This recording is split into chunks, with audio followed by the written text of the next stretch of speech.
नमस्कार किसान भाइयों, जेडी न्यूज़ यूट्यूब चैनल में आपका स्वागत है।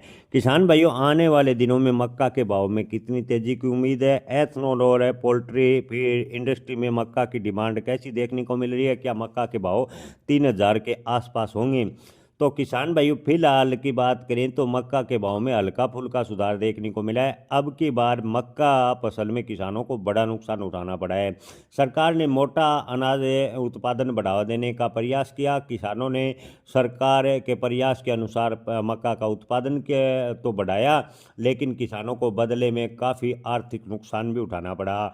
यहाँ किसान भाइयों, सरकार ने अपने मुताबिक मक्का का न्यूनतम समर्थन मूल्य 2400 रुपये प्रति क्विंटल तय किया, लेकिन 90% किसानों को अपना मक्का औने पौने दाम यानी 1,000 से 900 रुपये प्रति क्विंटल पर बेचने को मजबूर होना पड़ा, क्योंकि सरकार ने न्यूनतम समर्थन मूल्य पर बिक्री के लिए कई शर्तें थोप दी, जिससे ज़्यादातर किसानों को बड़ा नुकसान उठाना पड़ा। सरकार का साथ किसानों ने दिया, लेकिन किसानों का साथ सरकार ने नहीं दिया। हकीकत यही रही।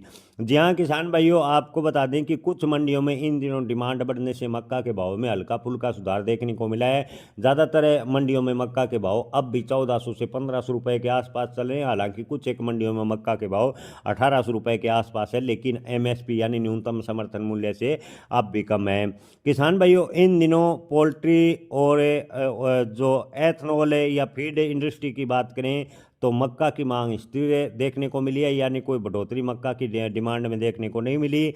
अगर सरकार मक्का आयात पर रोक लगा देती है तो मक्का के भाव में सुधार हो सकता है। जी हाँ किसान भाइयों, ये ध्यान देने योग्य बात है कि इन दिनों ज़बरदस्त मक्का का उत्पादन होने के बावजूद भी भारत सरकार ने लगातार मक्का का आयात किया, जिससे भारतीय मक्का किसानों को बड़ा नुकसान उठाना पड़ा। अगर सरकार मक्का आयात होने पर प्रतिबंध लगा देती है या आयात शुल्क बढ़ा देती है तो भारतीय किसानों को अब भी मक्का के अच्छे भाव मिल सकते हैं, लेकिन इसकी संभावनाएं कम है कि सरकार मक्का का आयात बंद करेगी, क्योंकि आपको बता दें कि पोल्ट्री इंडस्ट्रीज, एथनॉल जैसी कई उद्योग अभी भी सरकार से कह रही हैं कि मक्का सस्ते दाम पर उन्हें उपलब्ध कराया जाए, मक्का का आयात बढ़ाया जाए। यानी उद्योग लगातार सरकार पर दबाव बनाए हुए हैं और सरकार लगातार मक्का का आयात कर रही है। हालांकि अमेरिका के मक्के का सरकार ने प्रतिबंध लगाया है, यानी जीएम में मक्का का आयात बंद है, लेकिन अन्य देशों से मक्का का आयात जारी है।